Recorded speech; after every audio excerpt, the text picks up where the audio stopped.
Okay, super. So welcome everyone to Backyard Invasives, ID, control, and management tips to prep your garden for fall. So also happy fall to everybody. It is my favorite season. There are no mosquitoes anymore, and that is the least of it. So I'm very, very happy to be in autumn. And just before we get into, talking about where we're going to go today and introducing the speakers, I'll say first, my name is Emily Bell-Dinan. If you haven't met me already over the internet, I hope to meet you, via email or, talk on the phone if you need any of our help or any of our services, or if you've attended one of our workshops in the past. And I look forward to getting to meet more of you in person in the coming year ahead. And so just to get using our chat function as a little icebreaker, so it's that cartoon bubble at the bottom in the middle of your screen. Please use the chat to let us know. So my icebreaker question is, what is your favorite harvest season flower, fruit, or veggie? And where are you zooming in from today? Because the good thing about the internet is we can break down geographic barriers. So that's fun. I can go first, and I thought about it long and hard. And I would say that my favorite harvest season flower is a dahlia. They're just wonderful, wonderful, diverse flowers and really gorgeous. And my whole window of my office is covered in dahlias for hummingbirds and bees. And I am zooming in from Saranac Lake, where it's almost winter. So feel free to use the chat. We got apples. We got New England asters. That's a really good one. I didn't give a native plant. So now we'll go through, as people go through and jump in with their ideas. Today we're going to go through an introduction so that we're all on the similar terms and the same, foundation, and then move forward into Becca talking about plant identification. Management options will follow that. And then I'll go into emerging species so that everybody here, particularly as a gardener, you're really unique in that you can tell plants apart from other plants. It's a type of language that a lot of people don't know. And you're specially, configured to help us the most with early detection and rapid response in terms of invasive plants and invasive animals related to those plants. So I'm excited to talk to you about that. Then Becca and I have carved out at least 15 minutes for Q&A at the end. But I think that I'll certainly be able to stay on a little bit longer. I think Becca will be able to stay on a little longer because we want to be here to answer all of your questions. And our emails are at the end also, but I've already emailed you too. And Becca was CC'd on that. So we're always available to answer questions. Oh, Quebec. Oh, bienvenue. Hello. Welcome. Very cool. So let's jump into it. Introduction. So you've already started. If you haven't been to one of our workshops before, or if you're new to understanding what the Adirondack Park Invasive Plant Program is, we're more commonly known as APIP around these parts. And we are one of 8 partnerships for regional invasive species management across New York State. So here we are up north, and our service area is Adirondack Park, over to the up to the Canadian border and over to Lake Champlain. But if you were zooming in from somewhere else in New York State today, I'm excited to connect you to a prism in your area to help talk about, specifics in terms of key invasive species that are impacting that territory. So our program is funded by the Environmental Protection Fund, which is administered by the Department of Environmental Conservation, and we're housed at the Nature Conservancy in the Adirondacks. Our goals are to prevent new introductions of invasive species, rapidly detect and eradicate new infestations of invasive species. So we try to target them when they are small and feasible to, make a big difference with the least amount of resources possible, because sometimes things logistically, Becca's going to get into that a little bit, so I'm going to pause there. And our goal is also to manage existing priority infestations in order to mitigate the negative impacts of invasive species. we are able to work in terrestrial spaces with terrestrial plants and terrestrial animals, but also in aquatic spaces with aquatic plants and aquatic animals. And a lot of our work also has to do with education and outreach, either as, community skill building with a training such as this today to help empower people to take action where they are, or also just to raise awareness about emerging invasive species, right? Be on the lookout for this. This is the best practice for that. So we're excited to serve you, and please let us know if you have any questions. That's part of my job. And just to talk about, I'm going to actually move little thing around on my Zoom because there's too many windows. Okay, thank you. And I'm going to just, if everybody could just stay muted, that would be super, because I don't want to get any feedback with the recording. So just to stay on the same page in terms of what we mean when we're talking about invasive species. It's a big concept, it's a big term, and it has a lot of different context to it. So when we talk about what an invasive species is, it has to hit these two bullets. So it is non-native to the ecosystem under consideration, and it is also observed to cause some sort of harm, either economic, social, or ecological. And when we talk about the first bullet, biogeographic context really matters, and there's a lot of gray areas, and it depends on where you are. So it doesn't necessarily have to be a species from outside of the continent you're on. It can also be other species from, say, North America, where I am. Lake trout are a great example of that. So they're very prized in Lake Champlain, but they're considered invasive in other parts of North America. So in Yellowstone National Park, famously, lake trout are invasive because they're very big and very strong and eat a lot of things under them in the food chain. Barred owl are also a good example where they're very cute and wonderful native owls in our area, but they're considered invasive west of the Rockies, where they inhibit the same or compete for the same habitat as the critically endangered spotted owl. So when we look at that question of, does it cause observed harm? Looking at it in a case-by-case basis about ecological, social, or economic harm, you also have to ask a lot of questions, like European honeybees, for example, are not native to this continent, and they've naturalized to form wild swarms, but they also, and they can certainly hurt individuals. I'm allergic to bees, very, very allergic to bees, but they offer incredible ecosystem services as well that are highly valued or important. They're very a vital part of our food system in pollinating a lot of our food plants. So that case-by-case basis is really, really key. And it has to be that observed harm. So we're going to actually talk about, even the process of defining something as an invasive species a little bit later in the talk.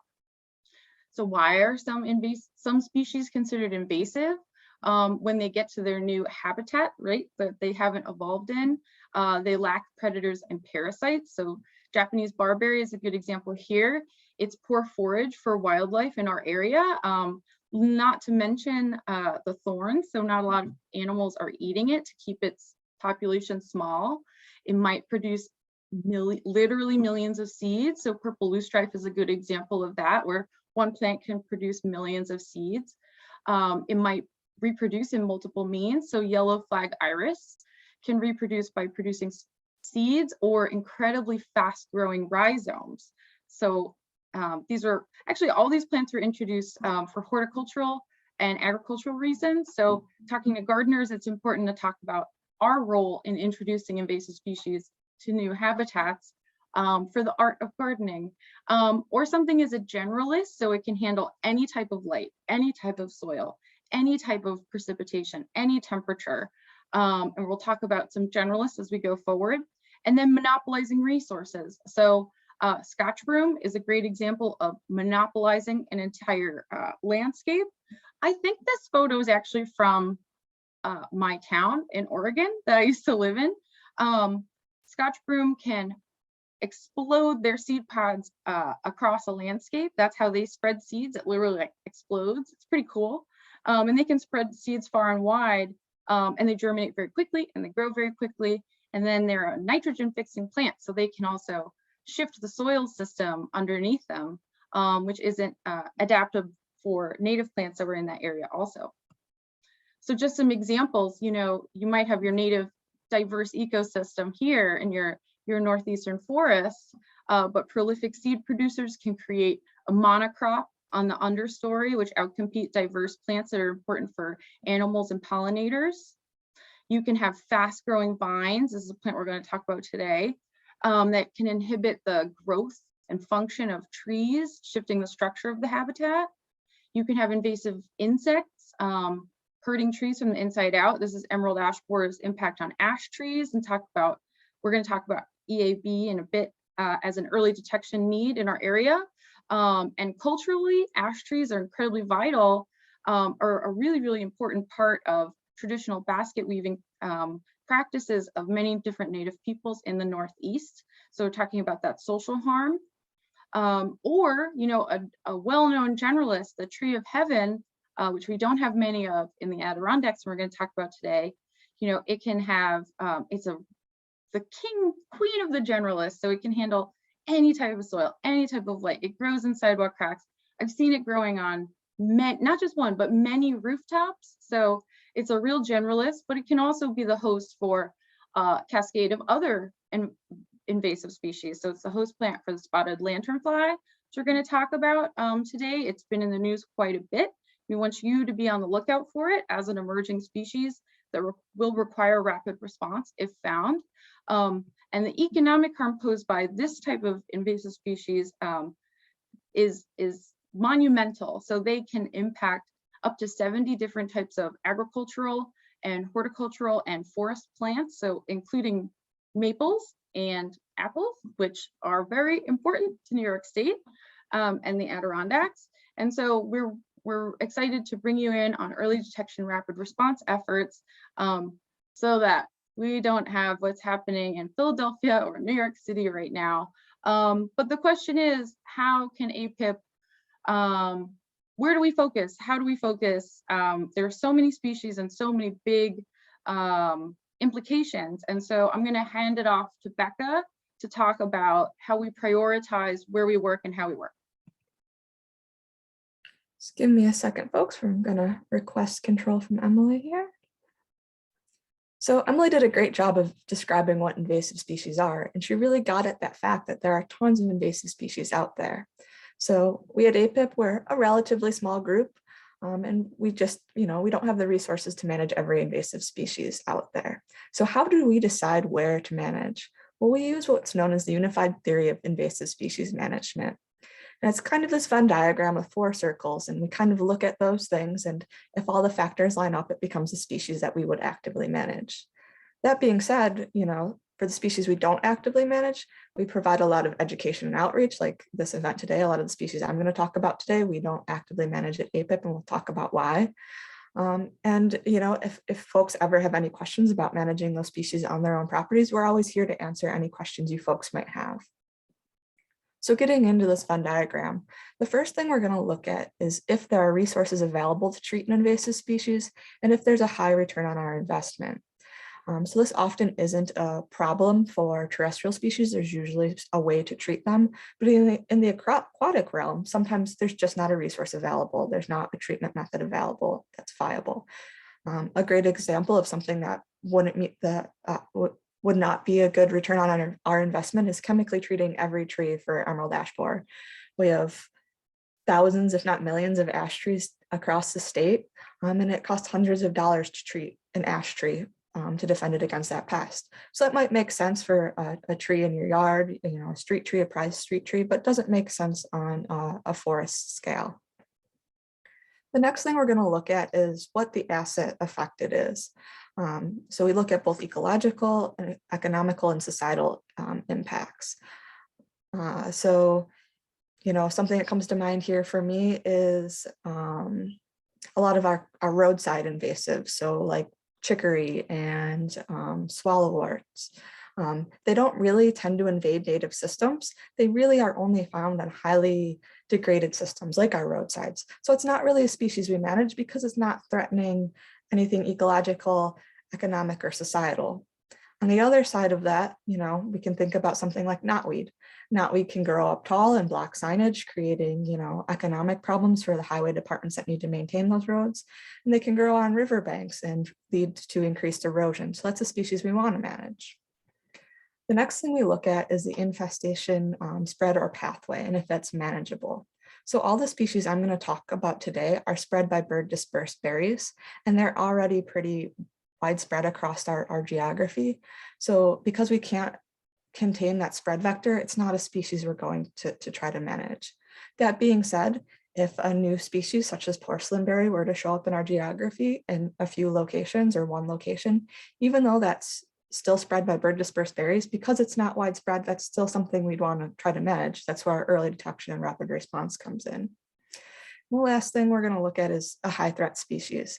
And this is determined both by our internal system and also by looking at New York State. So New York State looks at each invasive species and does a ranking assessment for them and determines if it poses, an ecological or economic status. So this is very similar to that, but slightly different in how we're looking at it and what resources it's affecting.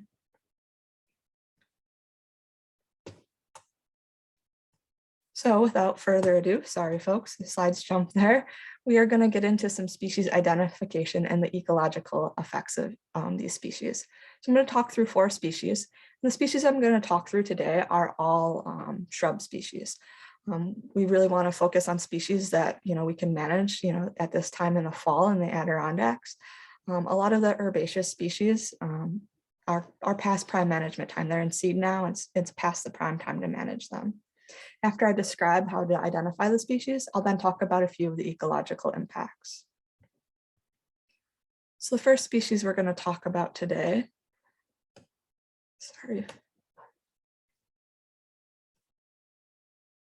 is Japanese barberry. And Japanese barberry is a deciduous shrub, and it reaches about 6 feet in height.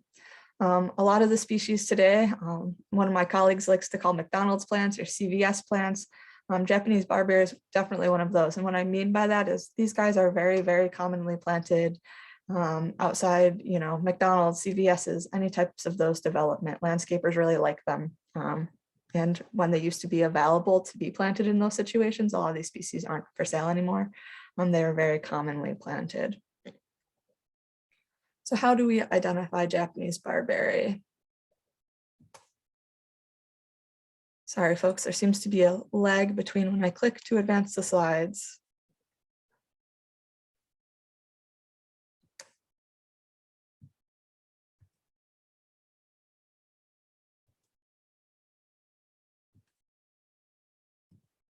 There we go. So Japanese barberry has these pretty distinctly shaped leaves. The leaves are teardrop shaped, as you can see in these pictures, and they have smooth edges. And then there are 2 different colors that Japanese barberry can occur in. So there's green like you're seeing here, and these green ones tend to occur more in the shade. You're more likely to find these ones escaping into the understory of forests. And there's also purple, which is we saw on the previous slide, which we see in full sun. And these guys are also able to escape into the understory, but that's more likely when a canopy gap opens up and there's higher light conditions in those canopy and those forest floors. Japanese barberry is called barberry for a reason. It has these spines that are present at each node where the leaves meet the stem. You can see them sticking out in this picture here. I don't have a good picture of the flowers, so the flowers aren't pictured in our slides, but they are very, very small. They're present for a short period of time between April and May, and they are white to yellow in color. The fruit of these guys is pictured here, and it's pretty small. It's about 1 centimeter in length, and they're bright red oval shaped berries that are present in late summer. One of the interesting, more distinctive traits about Japanese barberry is that the inner stems and roots are this vibrant yellow color. So when I'm looking for Japanese barberry, it kind of sticks out to me because it has this, I call it the Medusa effect, where all these branches kind of reach out in all different directions. And then I look for that tear-shaped leaf, the barb, and if I ever have any question about it, you can break a stem off near the base and look for this vibrant yellow color. So what are the ecological effects of Japanese barberry? So it can form these monocultures and displace our native vegetation, as you can see in this picture here. They're not a preferred graze to a lot of our native herbivores because they do have those sharp spines. And one of the probably most important things that people are concerned with is these shrubs are a great place for small rodents to hide from larger predators because they have that protection of the sharp spines. And for that reason, up to 10 times the amount of ticks can be found in forests that are infested with Japanese barberry than those that aren't. And that's just because of the higher rodent populations. The next species or suite of species I'm going to talk about are the bush honeysuckles. So bush honeysuckles are deciduous shrubs. They reach about 20 feet in height. It's not uncommon.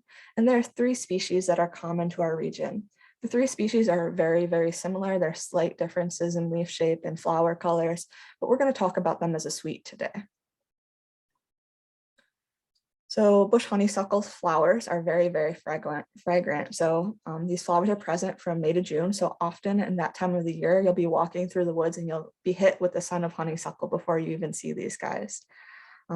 They are white to pink depending on the season and have these really delicate petals. The leaves are simple, opposite from one another on the branch, so they're directly across from each other, and they're oval shaped, and they tend to be 1 to 3 inches in length. Here you can really see those opposite leaves popping out, and we also have a great picture of the fruit. These orange or red berries are round and very fleshy, and they're present in late summer.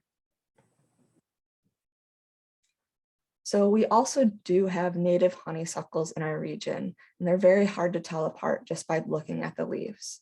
Fortunately, there's a really easy way to tell our native honeysuckles from our non-native or invasive honeysuckles. And the easiest way to do that is to take a branch and just break it in half or cut it in half if you have a knife on you.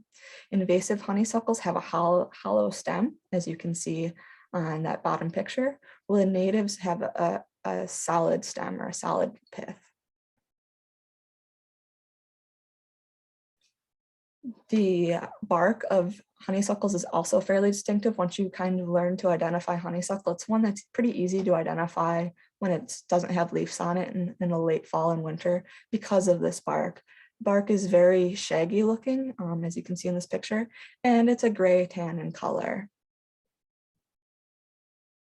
So here's a great picture of a volunteer out managing some honeysuckles. So what are the ecological impacts of this species? Honeysuckles leaf out very, very early in the season compared to our native species, and this gives them a competitive advantage against, over those native species, so they're easily able to outcompete them.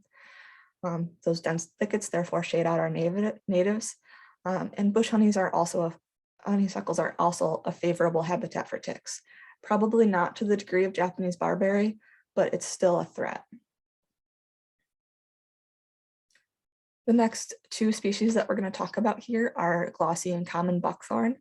We're going to talk about these together, but I'll also teach you how to identify the 2 different species because they're fairly simple to tell apart. The buckthorns are deciduous shrubs or small trees. So we have a picture of a small tree one here. They can reach about 20 feet in height. So this one's about as big as it's going to get.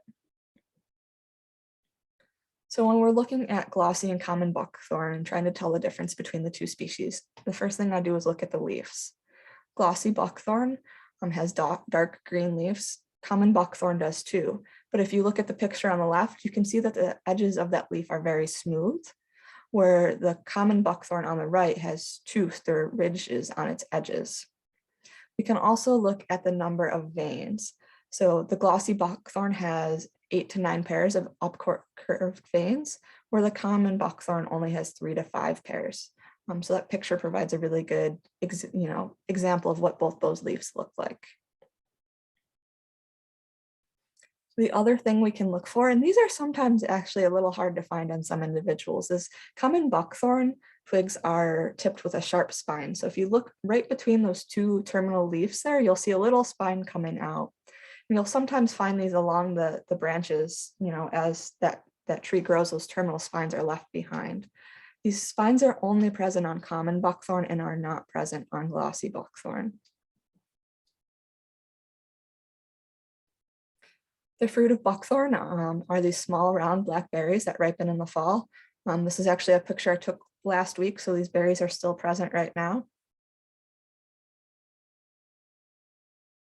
Getting into the bark. So the bark of buckthorn is gray with dark lenticels. And lenticels are these lens shaped. So that's where the root word of that comes from. Apparatuses, we can say, on the stem of a tree that allows for gas exchange. So when a tree is doing photosynthesis, it can release and get in gases through these lenticels that are present on the bark. So you're probably looking at this bark and these leaves and going, Becca, this looks a lot like our black cherries, especially our young black cherries. How do we tell the difference? So there's a few ways. You can kind of look at the leaves. So if you compare it to common buckthorn, they both do have toothed edges, but the edges on our black cherries are much more finely serrated. And remember, the glossy buckthorn has smooth edges.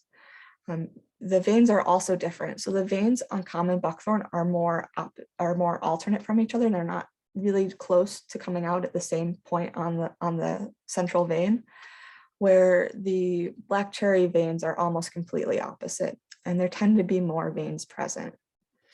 What I like to do, however, is if I have a knife with me, is I'll just shave a little bit of the bark off, as you can see here on the picture on the right. So when you shave the bark on a black cherry, you'll see a distinct green line. I don't think these pictures do it justice.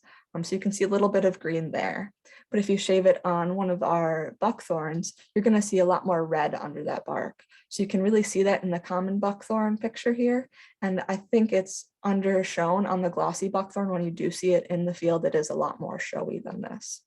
So that's a good little tip if you're trying to tell a young black cherry from one of our buckthorns. Sorry, folks. Let's see if we can get the slides to advance. There we go. So what are the ecological impacts of glossy and common buckthorn? Like the other species we talked about today, they form dense thickets that shade out our natives. And these are, so when I think about buckthorn, I think about successional forests, and I think about, a landscape going from a grassland to a shrubland to, trees. If these buckthorns are able to be the first trees to gain a foothold in, that's where succession stops. A lot of our later successional species aren't able to get in there. This is the next point I'm going to talk about is true of a lot of the species I've talked about today. And these berries, although they're present, they're just not as nutritious for our native birds and wildlife. One of my colleagues likes to say it's like going to McDonald's for you, right? We all like McDonald's, it's good, it fills you up, but it's probably not the healthiest thing for you. And the last species I'm going to talk about today, Emily's going to talk about more in a few minutes, is winged burning bush. This is also a deciduous shrub, and it can also reach 20 feet in height. It does turn this bright, showy red late in fall, and that's why people love to have it in their gardens. So the leaves on winged burning bush are simple. They are opposite from each other on the stem, as we can see in this picture. They're about 1 to 3 inches in length, and they have relatively smooth edges. So they are very green in the summer. We'll see a picture of that in a minute. And they do turn red in the fall, like I talked about. And this picture really does show that, as does the previous one.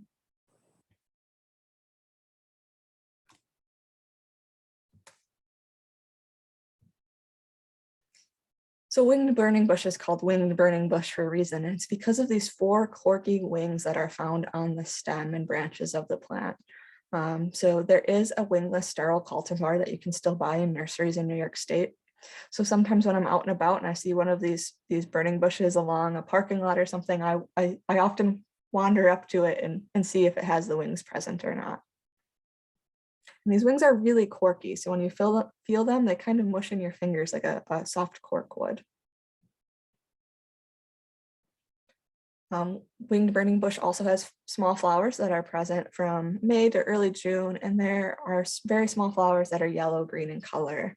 And I apologize about this poor photograph. There's not a lot of good photographs of these flowers out there. One more thing about burning bush that folks like is they have these small oval bright red berries, and these plants tend to hang on to these berries into the fall.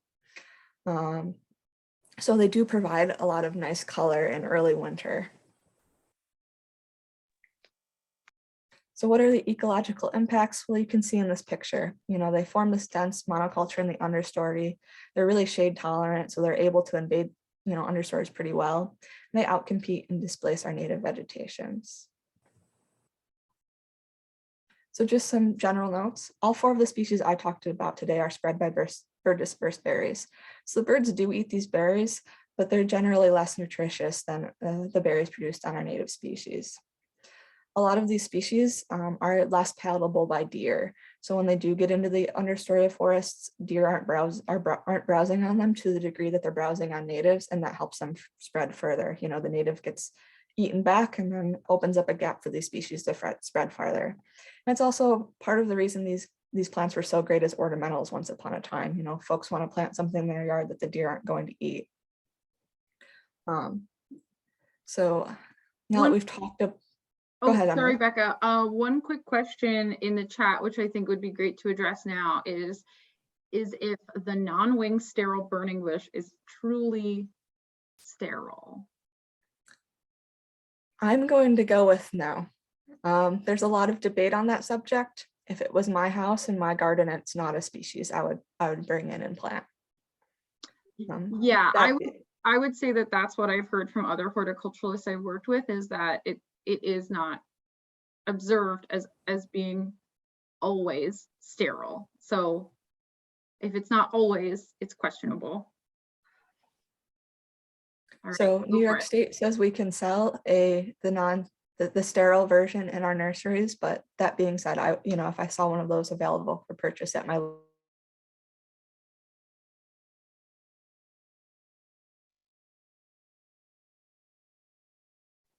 Did Becca freeze or is it me? I can't tell.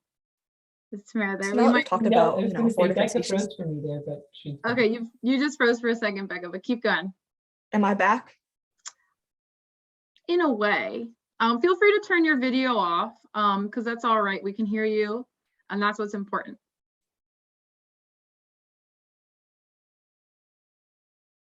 And that'll conserve bandwidth.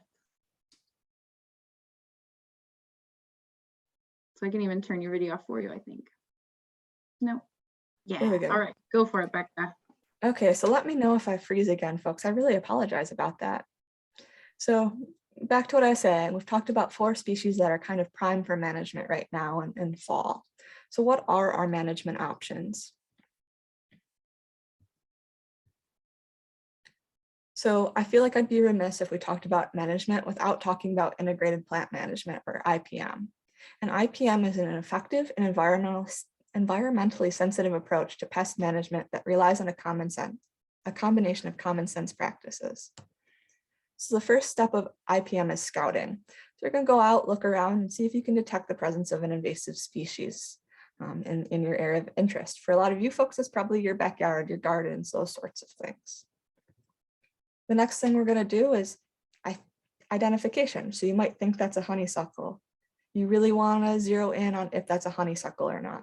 And you guys are doing great and taking a great first step and helping with this step by attending this presentation today. You also want to learn a little bit about its biology and how and why it invades. The next thing you're going to do is an assessment. You're going to determine all your possible management options and kind of look at them and the pros and cons of each one. Once you decide on a management approach, you're going to implement it. You're going to implement it at the best time of year under appropriate conditions. And we'll talk a little bit about what those are today. And then finally, and most importantly, is when next year comes around, you want to evaluate your work. Did the management technique that you took make sense? Did it work? And how do you need to adapt it going forward? Managing invasive species is never a one and done situation. It always takes multiple years. These things exist in the seed bank and resprout. And it does take several years to get rid of an invasive species population. So part of what we talked about was establishing a goal. So your goal can really vary. You know, maybe you want eradication. You want to get rid of all invasive species and the seed bank from an area. Or maybe you don't want to go that far and you just want to contain it. Maybe you have a couple of these shrubs growing along your driveway, but you don't want them to invade your nearby woods or come nearer to your driveway. So you want to prevent the infestation from spreading into an uninvaded area. Maybe you just want to suppress it. Maybe you want to reduce the size and abundance of a population, but you're happy with a few being present. One good example of this is purple loosestrife. So purple loosestrifes do have a biocontrol agent available, and that biological control doesn't kill all of the purple loosestrifes in an area, but it keeps them at a level where the native species are able to compete with them. And the last thing you could do is do nothing. You can accept that invasive species is present and not try to manage it at all. So now that we've talked through some of our goals, let's talk about some of the techniques and tools in our toolbox. So our first technique is prevention, never buying these species and introducing them in the first place. I'll talk about that in a second, but it's the most cost-effective and the most make sense approach. We can also do manual control, manually digging these up or pulling them. We can also use chemical control, such as a cut stump treatment that you can see here on the lower left, or a foliar spray that you can see on the lower right. Like I already mentioned, all these methods will require multiple years of treatment, except for prevention, which prevention is an everyday thing, but if you prevent an infestation in the first place, you won't have to manage it over a number of years.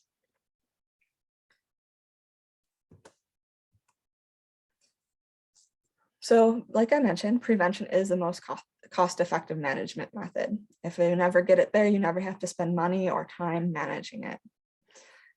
In order to adequately prevent species, we need to learn to identify invasive species. Just because nurseries aren't allowed to sell invasive species doesn't mean it doesn't happen.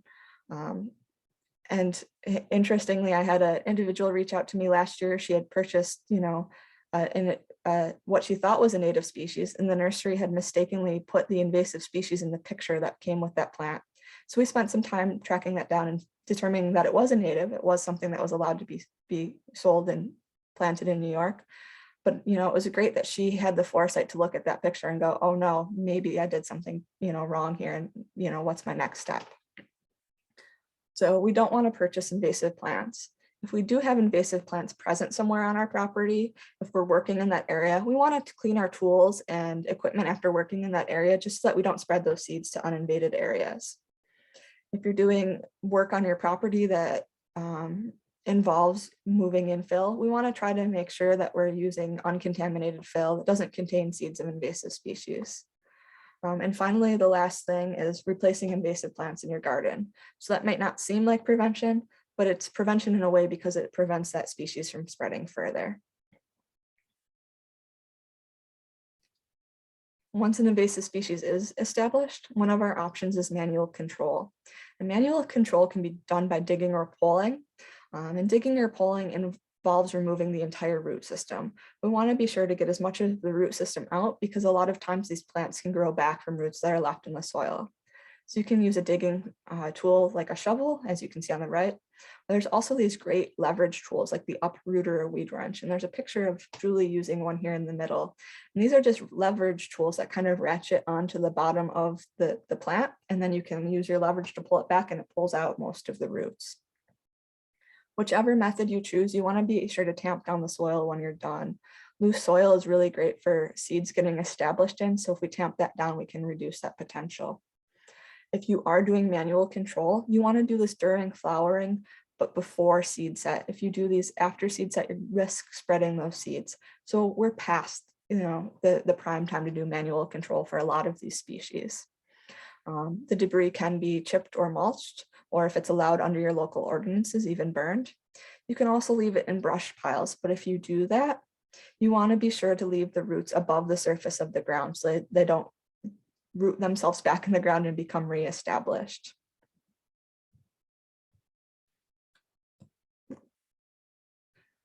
Another form of manual control. Can I say one quick thing, Becca, about burning? Of course. If you're zooming in from further south of Saranac Lake in New York State, and you have poison ivy on your property too, if you're going to be adding invasive species that you've pulled out, woody plants to your burn pile, just make sure that there's also no poison ivy present, because that could be very harmful if burned to you. Thanks, Emily. Yeah, that is a fantastic point. So another form of manual control is cutting or mowing. And when you cut or mow something, you're leaving those roots in the soil. So you're going to cut the plants at ground level, either using a manual equipment like loppers, like this woman's using, or a motorized equipment like a weed whacker or your lawn mower. Ideally, you want to do this before seed production. And we suggest that folks don't mow, especially when things are in seed, because those seeds are going to be flung all over by your lawnmower or your weed whacker. Again, the debris can be chipped or mulched or even burned if allowed under your local ordinances, or left in a brush pile with the roots above the ground. What's really important to think about is if you're doing cutting or mowing, a lot of these species can sucker off from the roots. So we want to be aware that that's an option that can happen. And one of the chemical controls that I'm going to talk about in a minute will address that and how we can stop and prevent that from happening. And folks, I apologize about my internet issues today and this lagginess of slides. So getting into chemical controls, I'm going to talk about two today. So the first is a foliar spray, which you can see on the left, and that's where we use a diluted solution of herbicide, and it's applied to the foliage or the leaves of trees. The second is a cut stump, and that's where a small amount of concentrated herbicide is applied directly to a cut stump of a tree. These are only a few of the chemical control methods that we used. Others include basal bark spray and hack and squirt. Those methods typically aren't used by homeowners. They're more typically used by certified pesticide applicators. They are an option though. If you want to learn more about those, I highly encourage you to read the product label, which is something you're going to hear me harping on for the next 10 minutes. So a note about the use of herbicides. I know a lot of folks are really herbicide adverse, but sometimes herbicides really are our best option to control these things and do it in a way that makes sense to get the best return on our investment and not spend a lot of time manually controlling them. We at the Nature Conservancy only use herbicides when and where their use will enhance the natural integrity of a system to which they're applied. So if they're going to do more harm than good, we don't want to use herbicides. And always when using herbicides, we want to make sure that we're applying all of our herbicides in the most targeted and selective means possible, so we don't have a lot of drift and off-target effects. We also want to use the least toxic and the lowest amount of product. Before we get into the two treatment methods, I'm going to provide some general chemical pest management practices. So the first thing is to know your limits. So non-certified applicators can only apply herbicide to their own property. So if you have an infestation of buckthorn that spreads yours and your neighbor's property, you can only treat on your side of the property line. Your neighbor would need to treat that on their side, even if they give you permission. You always want to wear appropriate PPE or personal protection equipment. I'm sure we're all familiar with that term in the COVID world. For most things, it's going to be closed-toed shoes, long pants, long sleeves, protective gloves, and eye protection. But that's not always the case, and you do need to read the product label to be sure what that PPE is. You also want to be mindful of the environmental conditions. So if it's rainy or dewy, maybe the herbicide you apply to those leaves in a foliar spray might get washed off if it's raining, or not stick as well if it's dewy. We also don't want to do foliar sprays when it's really windy, because that's going to increase our off-target effects. We really want these things to only be applied to the species to which we intend them to. We also want to be sure not to apply near water. And in general, private landowners are not allowed to apply within 100 feet of a wetland or water body in New York State. We want to be sure to choose an appropriate product and application method that's appropriate for your target species and setting. So a lot of the species that we're going to talk about today can be effectively controlled using a glyphosate, triclopyr, or a imazapyr-based product. But you're always going to want to check that product label to make sure your target species is on there. And you're going to check the product label for the recommended dilution rate. One thing that's really, really important to remember when doing chemical control is that we need to be patient. The herbicides that we talked about and mentioned here are what are known as systemic herbicides. So they're not contact herbicides. Contact herbicides only kill the part of the plant that they come in contact with. These systemic herbicides are absorbed through the plant and translocated throughout it, so they kill the entire plant, including the root system. This slide I'm just going to leave up very briefly, but it will be provided for you after the fact. And it just provides the names of some popular herbicides, and also provides a list of some online retailers where those can be purchased. So I include this because a lot of times when you go and you buy a little squirt bottle of Roundup at the store, that's already pretty diluted, and it may not be the best product to use in these situations where we want a more concentrated product. These products, in addition to these online retailers, can sometimes be purchased, at your local hardware store, at Lowe's, at Tractor Supply, and that sort of thing. So we're going to get into chemical controls and how to perform them now. And we're going to start off by talking about a foliar spray. One caveat I'm going to give going into this is we talked about a lot of woody species today. In my opinion, if I have a big honeysuckle or a big buckthorn, I'm not going to foliar spray a big tree. Then I'm just going to have a dead big tree in my yard. But where these are really handy is when we have a lot of little sprouts popping up. We can foliar spray those and kind of knock those back. And the methods that I'm going to talk about today for foliar spray are also applicable to herbaceous species that I didn't talk about today, but these are the same methods we would use. So to perform a foliar spray, you're going to mix your herbicide. We can count how many times I'm going to say this today, according to the manufacturer's label.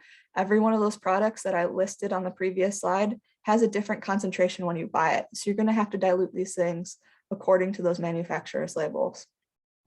Then you're going to use either a backpack sprayer, which I'll show a picture of in a minute, or a handheld sprayer, which is just one of those little 1 gallon guys where you pump the top and it's got a little spray nozzle on it. And you're going to carefully apply that solution to the leaf surface. And you want to spray the plants until they're wet, but not to the point of runoff. So in that bottom picture is a really great example. You can see those leaves are wet. They're not wet enough that that herbicide is balling up and rolling off of them.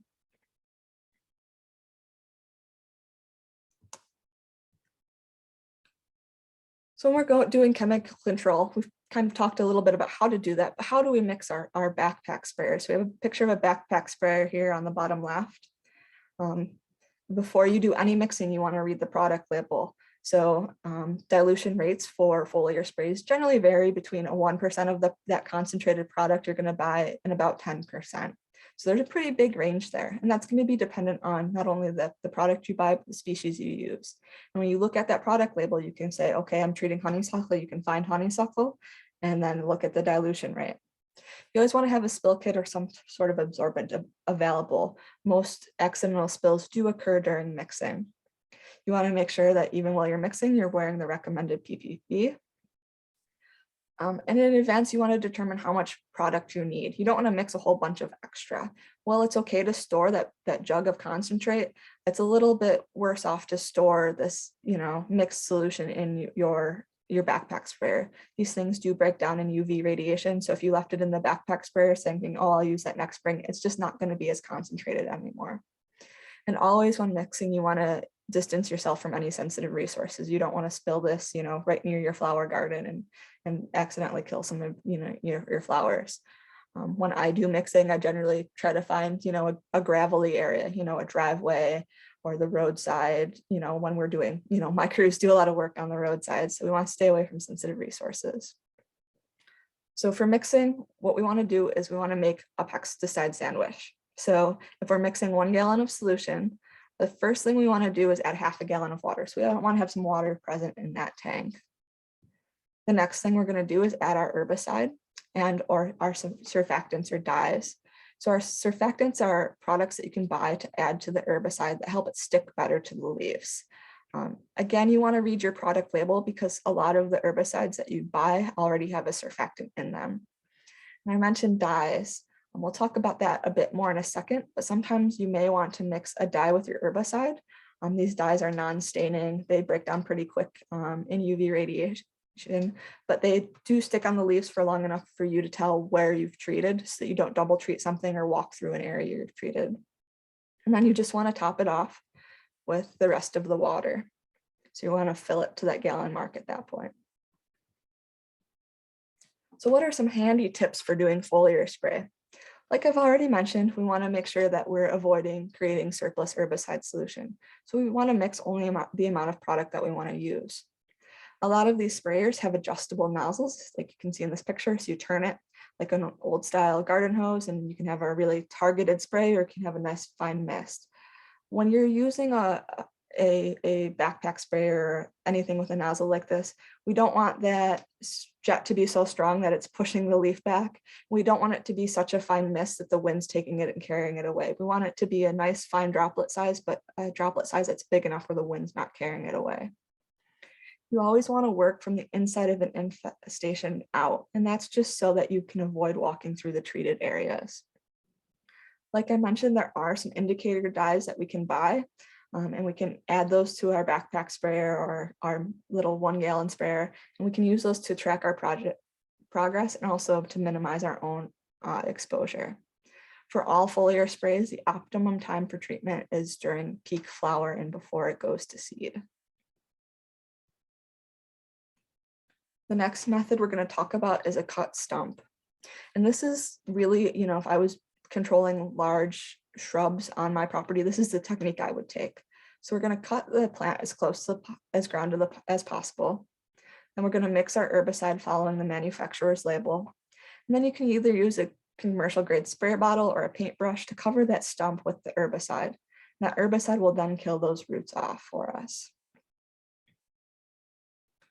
So very similar to mixing our foliar sprays or backpack sprayers, we always want to read our label before we mix.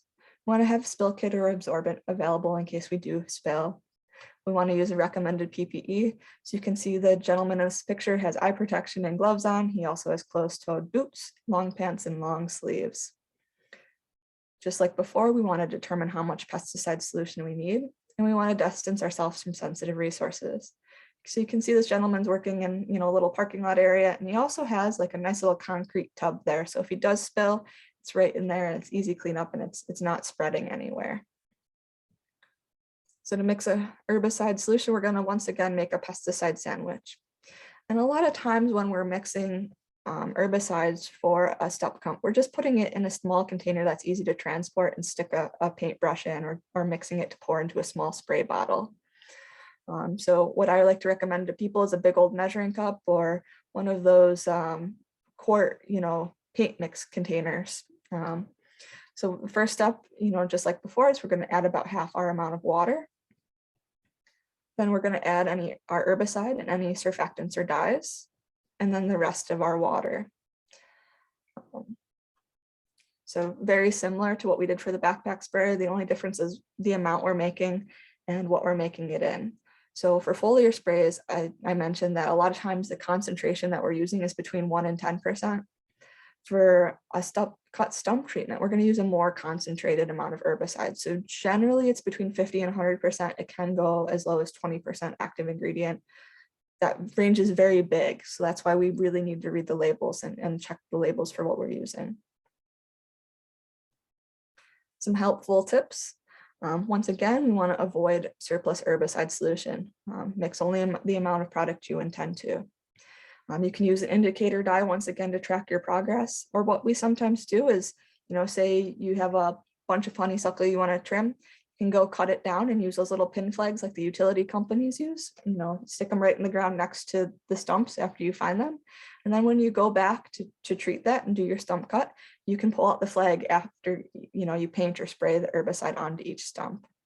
Again, you want to work from the inside of the infestation out to avoid walking through treating areas and exposing yourself to those products.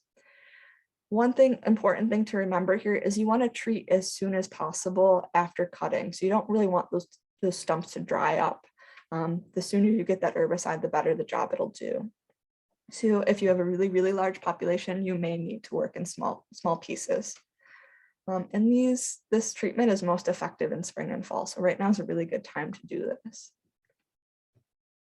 So some general cleanup advice. One thing we want to do, like we talked about, is use all of our herbicide. After all your herbicide is cleaned out, you want to fill your sprayer container about half full or a third full with water and just really agitate it around. Then you're going to pour out or spray out that rinse water on an impermeable surface that's level and not near water surface and allow it to evaporate. Remember, there's going to be chemical residue in here, so we don't want to do that in an area where there's something we want to maintain. What I sometimes do is I can use that rinse water. I know there's a little bit of herbicide in it, but not a ton. Is I might treat some, I have a gravel driveway. I might spray it on my driveway just to, use it up and take care of some of those weeds that are growing in my driveway. And you want to repeat this 2 to 3 times to make sure all your equipment is clean. So I only talked about 4 species today. I'm always going to talk about a few more in a minute here, but I do really encourage folks to visit our website to learn more about other species. And we've also have a bunch of these recorded webinars that are really great. And we have some great slides showing and talking through how to identify other species. Emily's going to provide these links afterwards, so don't worry about writing them down. We also have a very nice best management practices document that talks about each one of the invasive species in our region and the best way to manage them. And that's a document that we wrote and put out. But on our website, there are resources that are similar and similar best management practices that some of our partners and other organizations have also created. With that, I'm going to pass it back to Emily.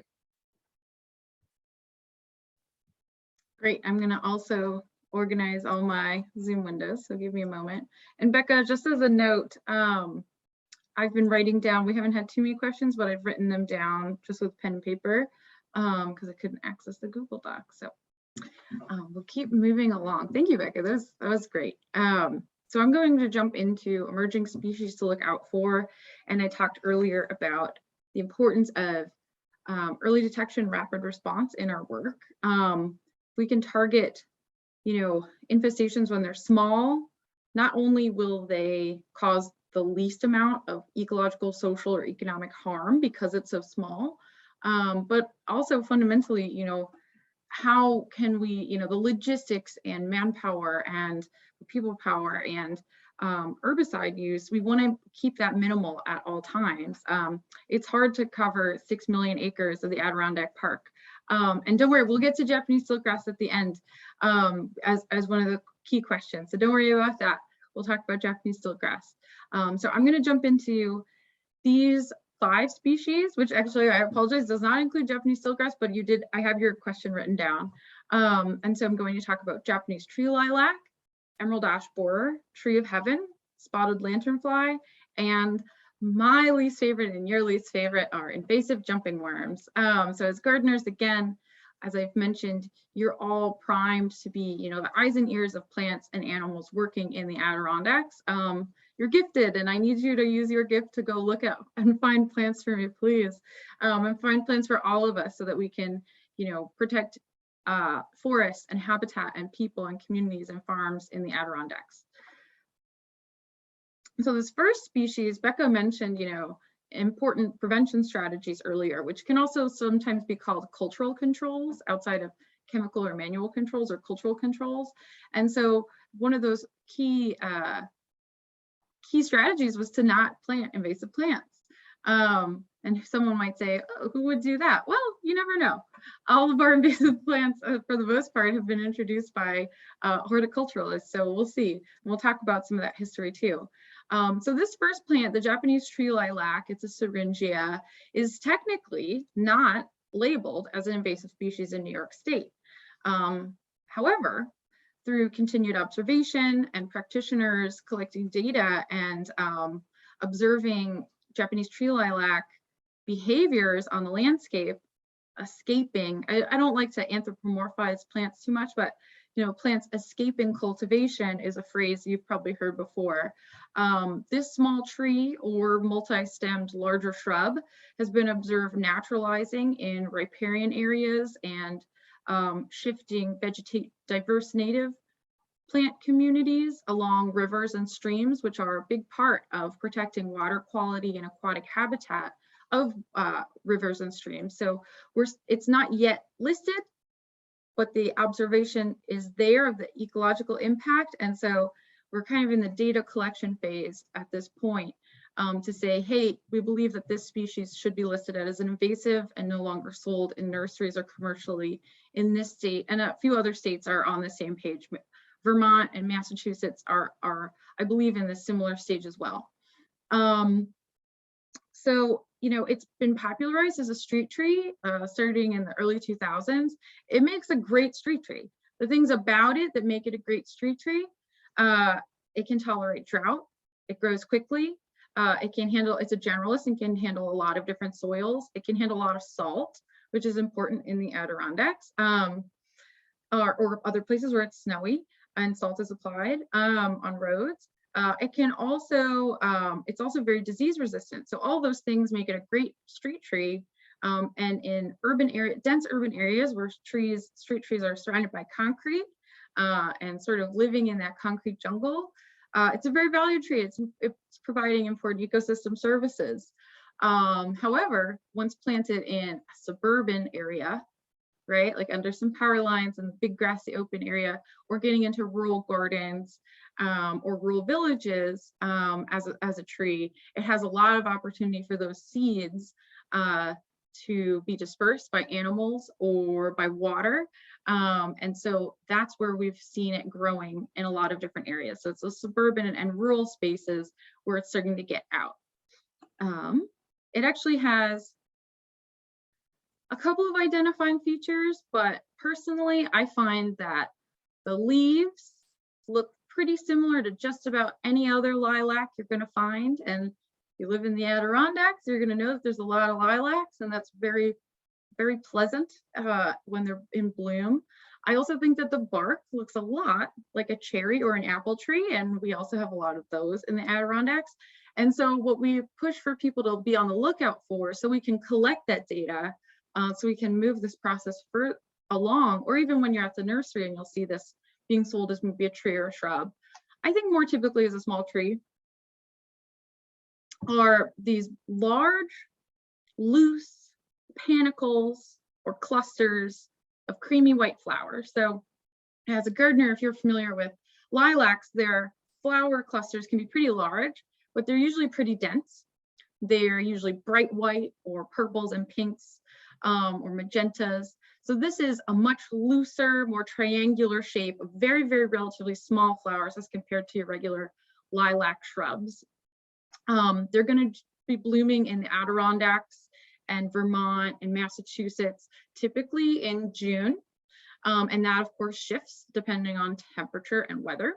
But those flowers are very fragrant. They're not as perfumey, I'd say, as a lilac, a typical lilac shrub, but they're fragrant nonetheless. And those flowers then develop into these beautiful almond-shaped, upright, standing, smooth green fruits that then will hold onto the branch for a very long time. So they don't just fall off easily. They're holding on to the point where they'll also dry out and the capsules will still be there over winter.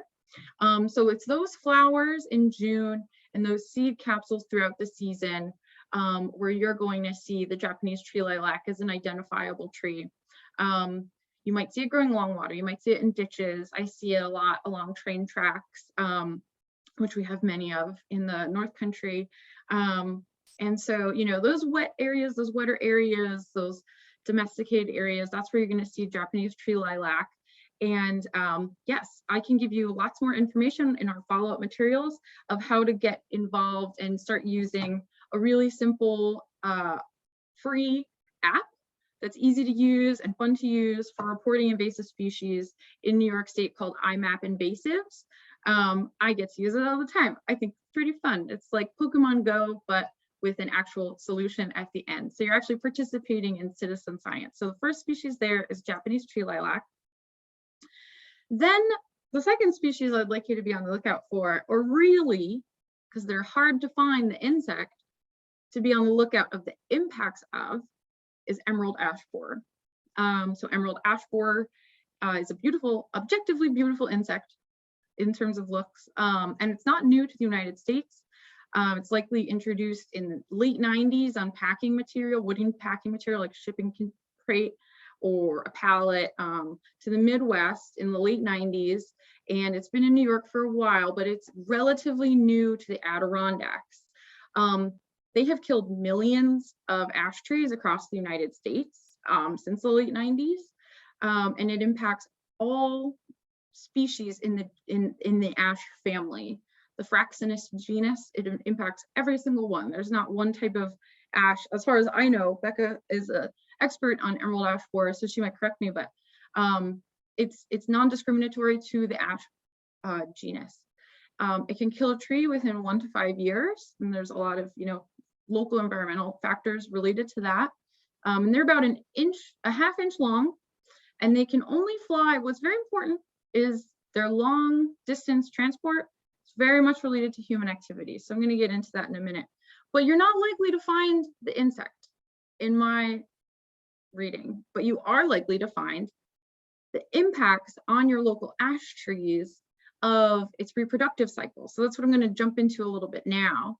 And if you've learned a lot about emerald ash borer, I apologize. I'm going to just try to cover it quickly.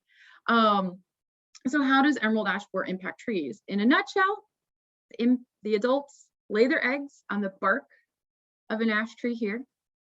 Their larvae live under the outside layers, so right under the bark, right where the xylem and phloem is of a tree, for 1 to 2 years, and they eat and they eat and they grow. And as they eat, right below the bark, right in the xylem and phloem of the tree and the vascular tissue, it'll create these letter S shaped larval galleries. And that feeding behavior breaks down the tree's vascular tissue over time, essentially girdling the tree and killing the tree. Adults, after 1 to 2 years, the adult emerges from the outside of the tree, and that's another distinguishing factor we're going to talk about. And then those adults fly to a new host. So wood, trees, and that is where that fundamental message, don't move firewood, right, comes from. We're at APIP, we're trying to really regenerate that message of don't move firewood, and I'll get into that in a little bit, because they can only fly about a half mile on their own. So I'm going to get into what we'd love for you to look for on your ash trees, because again, these guys are inside the tree. You're likely not going to see them. You're going to see the impacts on your tree. So first and foremost, in that IPM strategy, like Becca was talking about, was scoping. And so get to know the ash trees, right? Ash trees are awesome. Ash trees are beautiful. We have 3 different types of ash tree in the Adirondacks. They live in different habitats. Some are in upland forests, some are in lowland forests, some are in riparian areas and really wet areas.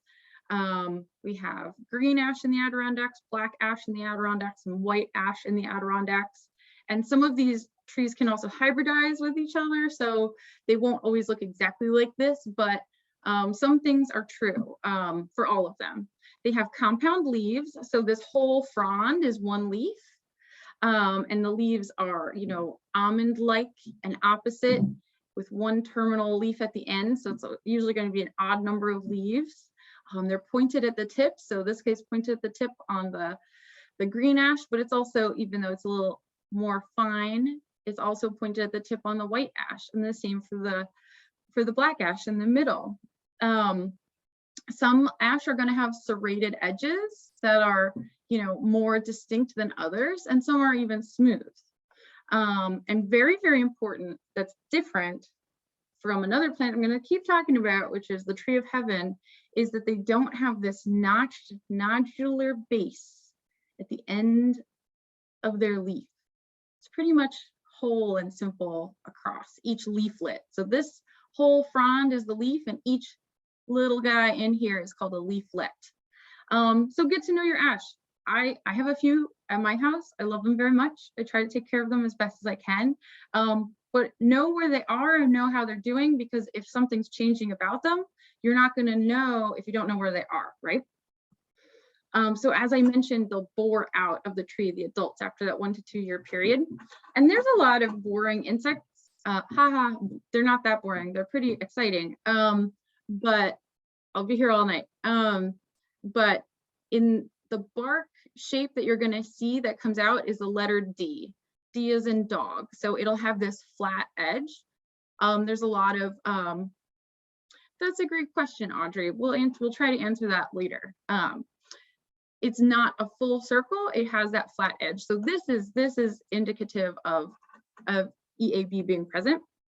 Woodpecker activity is also something that might, flourish if you have EAB in the ash trees on your property. So woodpeckers, the populations are known to boom and bust with an EAB infestation. The woodpeckers are very good at getting bugs from inside of a tree. So you might see this blonding activity. So that's the woodpeckers actually peeling off bark to get at what's underneath. Or you might see woodpecker holes that are bigger and deeper than they would more typically be. Of course, woodpeckers will go for a lot of different insects that live in trees, right? Any woodpecker hole is not going to be say that you have EAB on your property or blonding, but if you're seeing this in concert with the other factors I'm talking about, that's where you can say, aha, I need to talk to APIP. I need to get the word out about this.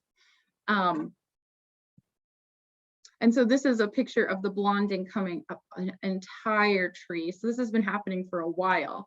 And those birds are eating. They're eating awesome. They're like high on the hog. But when that EAB population falls, because the larvae have gone to an adult stage, the woodpecker population can also crash. So it's pretty sad. Another thing that you might find is a canopy dieback, because that vascular tissue is dying too. Or also bark splitting, because the tissue behind the bark is dying. If in a parking area, you might also need to check if a car has hit that tree, because that's also really common to canopy dieback. But if you haven't seen car damage, then hey, that might be a factor too with woodpecker damage. You know, you're putting the keys together. And then many trees produce epicormic shoots or suckers when they're experiencing girdling. So if you buried a flowering cherry too deep in the mulch and the bark is rotting and the bark is falling off the tree, you're going to see suckers coming up. But on an ash tree, if you're seeing these suckers and woodpecker damage and bark splitting, that's going to help you figure out if you might have EAB present and if you need to call APIP to help you with figuring out the next steps. And again, they can only fly a short distance on their own. Long distance transport is directly related to moving firewood or nursery trees that are ash.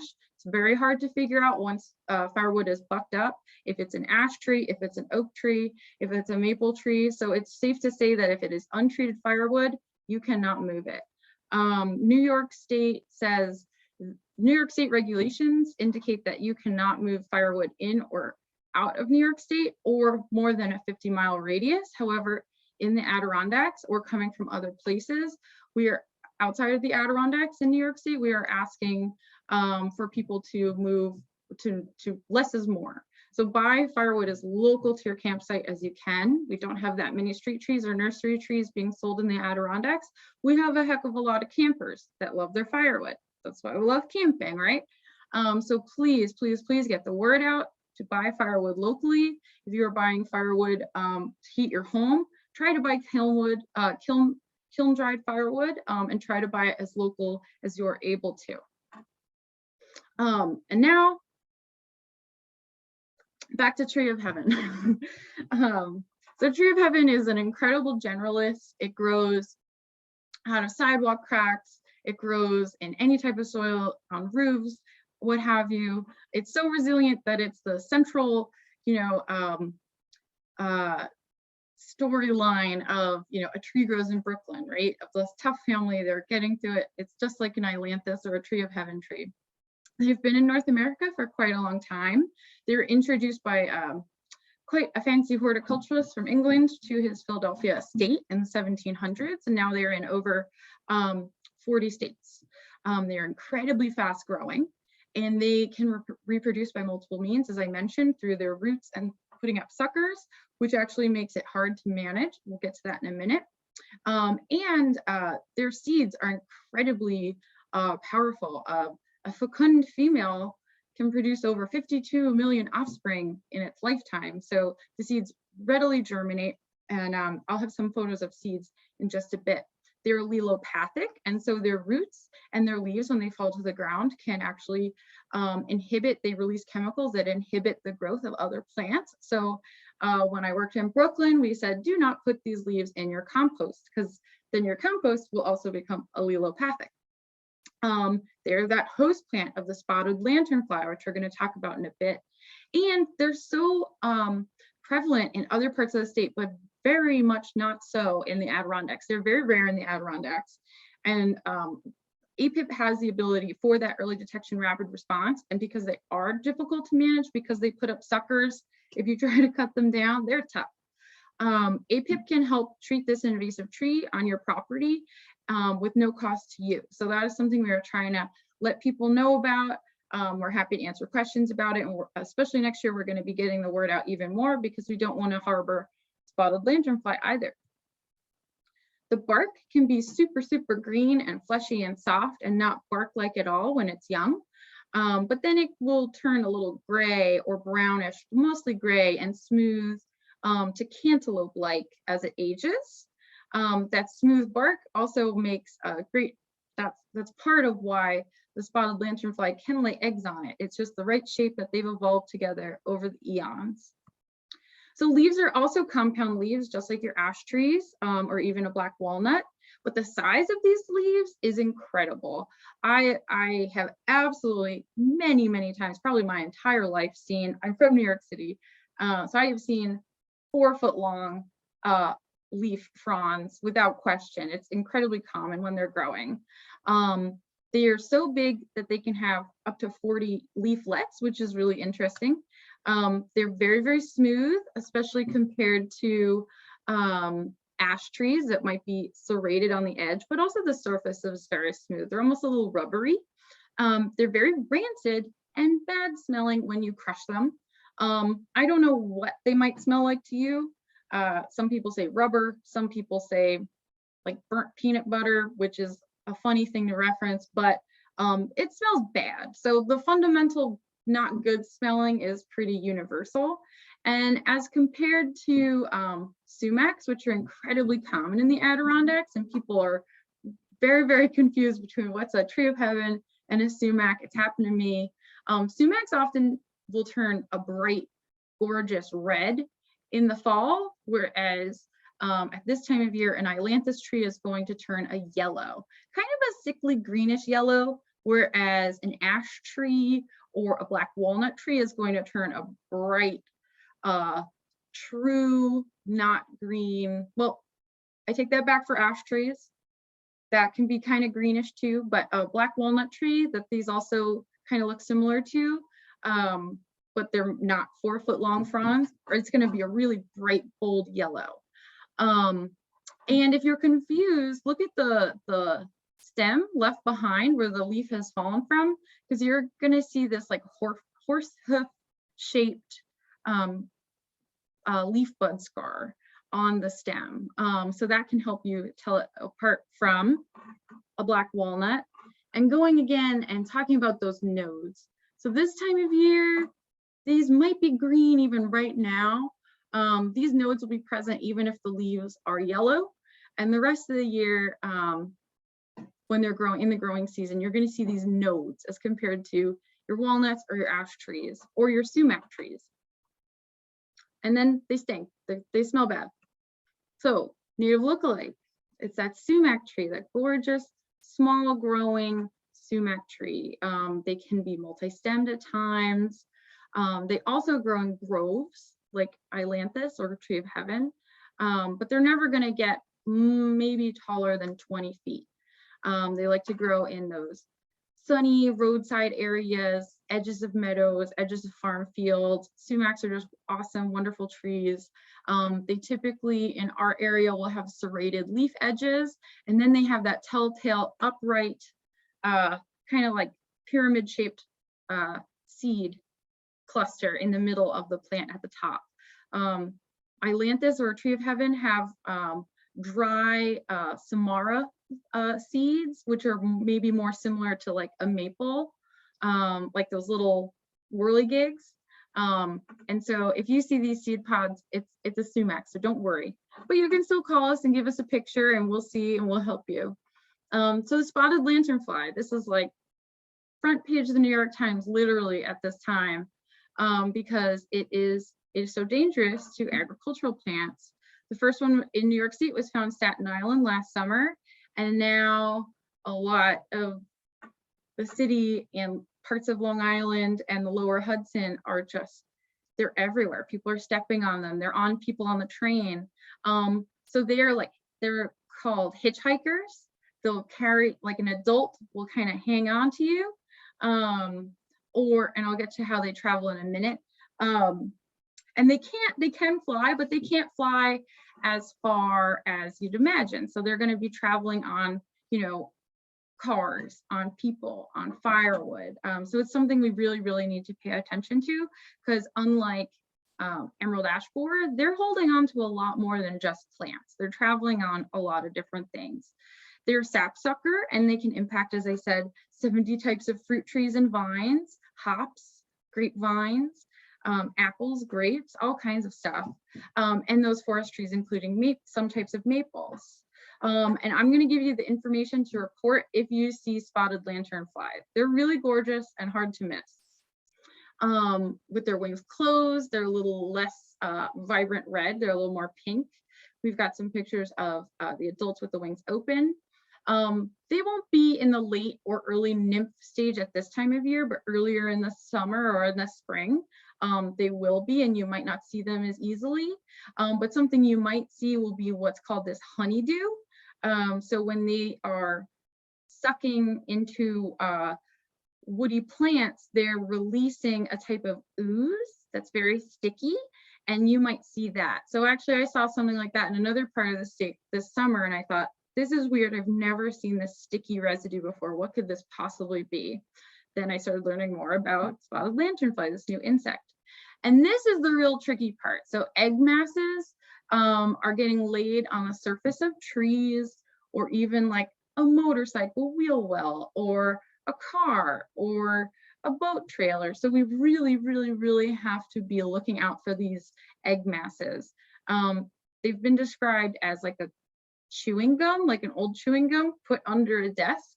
And they are, I'll be sending out more information for identifying factors so that you can all be on the lookout for this. There's a lot of workshops coming up from yes, a gray putty-like mass. That's a great way to say it.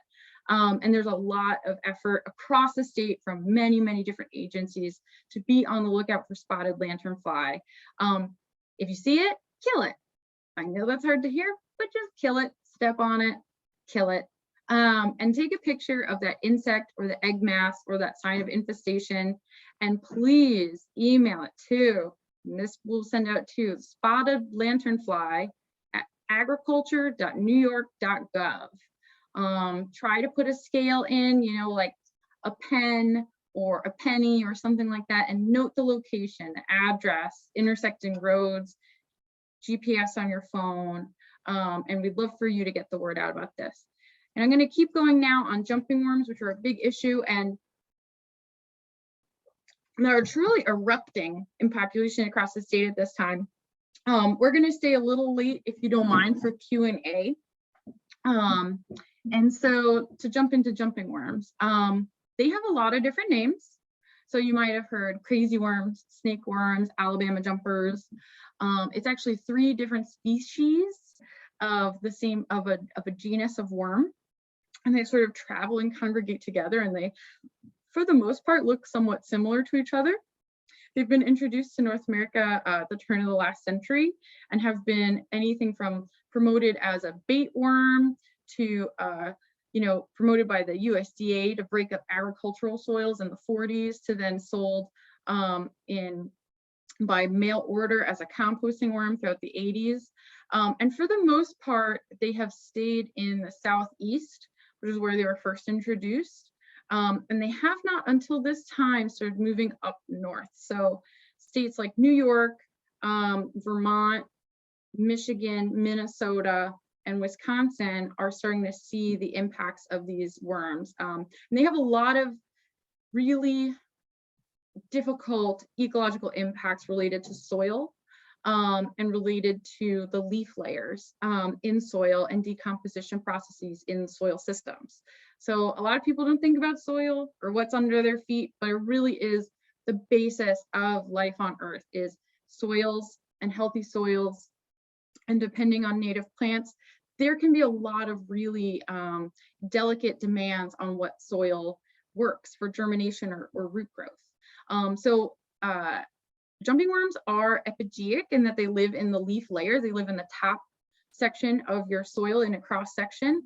Other worms live deeper down, and that can help us get to some identifying factors in a moment. And they're voracious decomposers. They're actually quite large worms. They are not, they're about as big as your average, European nightcrawler that you'll dig out of the soil.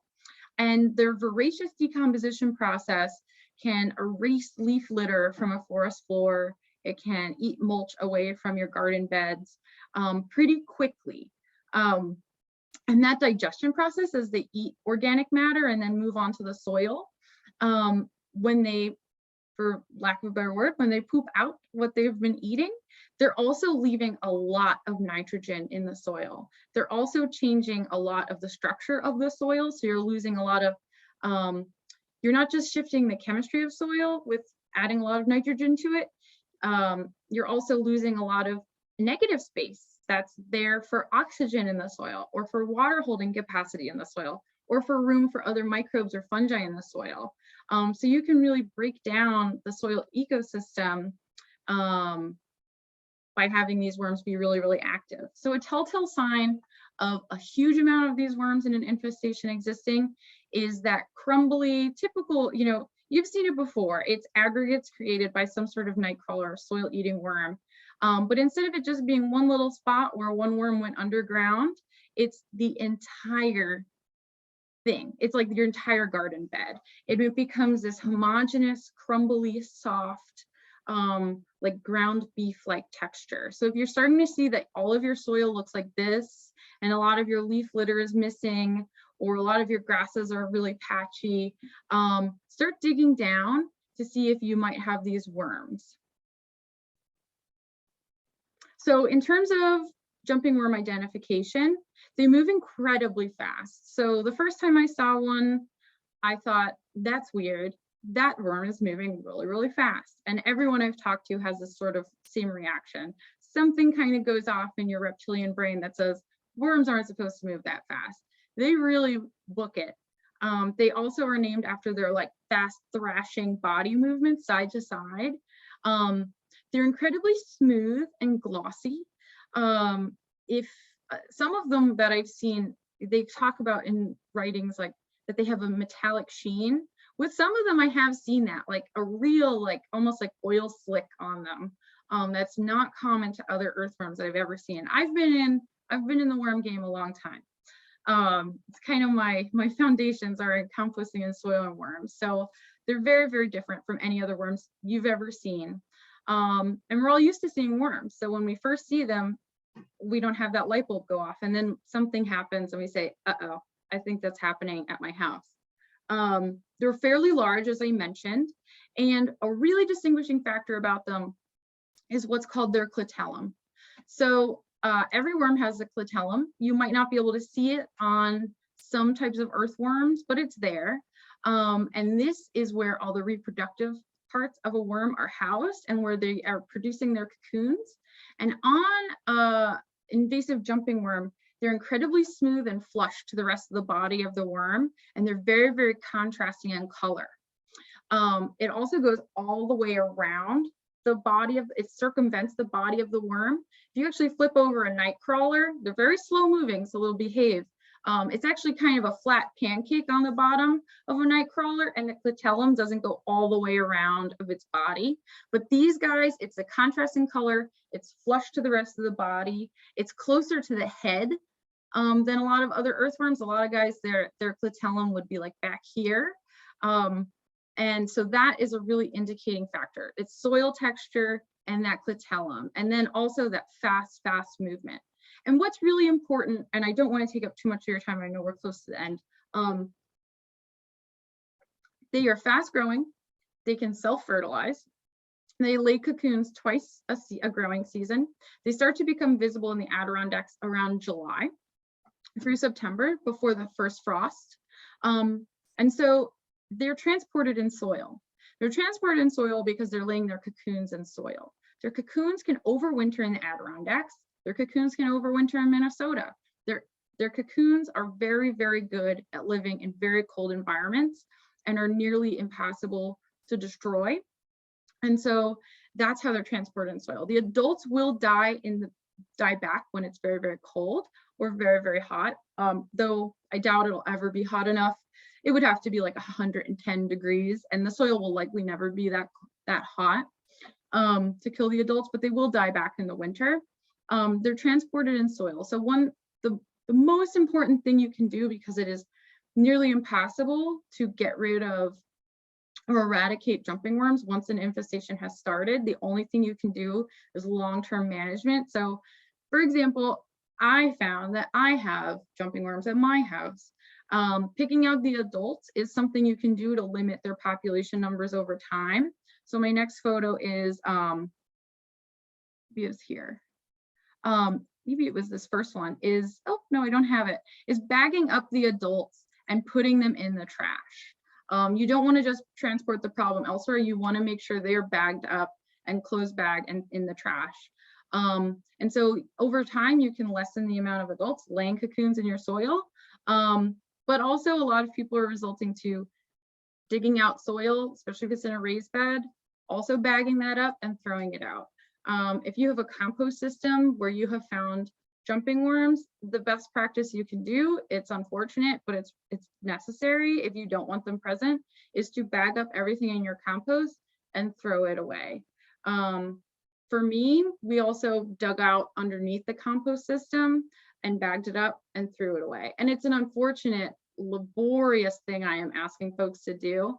And that's why prevention is key. Prevention is critical. There are no known treatments for jumping worms other than bagging up and throwing out the adults and bagging up and throwing away the soil that is containing cocoons. And so, you know, use IMAP invasives and know before you go. If you're going to go to buy plants at a nursery or compost and you say, there's a lot of jumping worm activity in that part of the state, perhaps consider, you know, buying your materials elsewhere.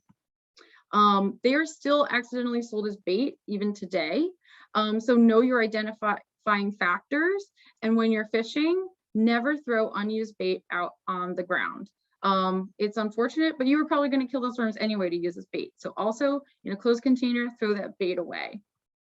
Absolutely, especially if you know you have jumping worms on your property. Like I bought my neighbors immediately a boot brush for their front door. I have a boot brush for my front door.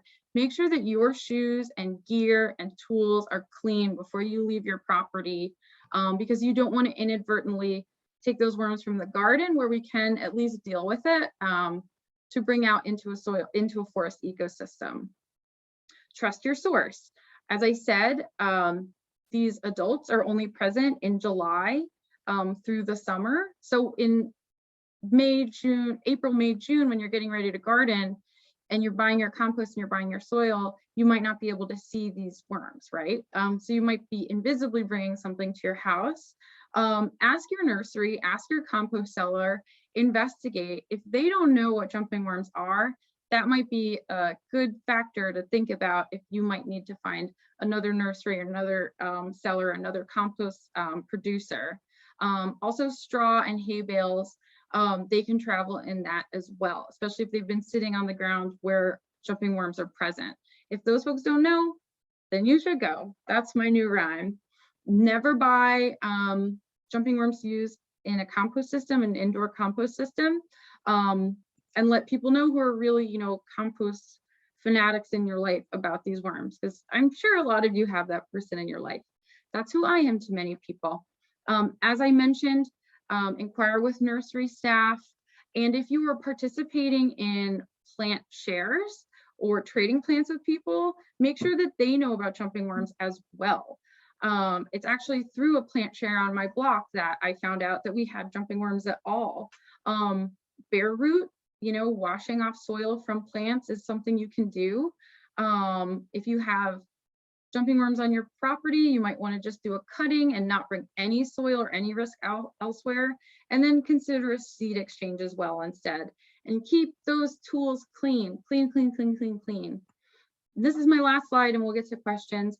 To survey your property, and here are the worms in a bag, so I apologize. We have a pretty simple method to agitate worms and bring all types of worms up to the surface that won't hurt your soil and won't hurt your plants. And that is powdered mustard. So you can pour 1/3 of a cup of powdered mustard with a gallon of water, shake it up and pour it out on your soil. A lot of different worms are going to come up and you can sort of do an inventory. In doing this myself, I've found that not you know, not everybody's going to come to the surface. So you can also take a tool, a trowel after you pour and everybody's angry underground, and sort of dig up and start to see if they're present. And that can help a lot as well. Yeah. So that is my last slide about jumping worms, and I'm going to stop the recording. And I thank you all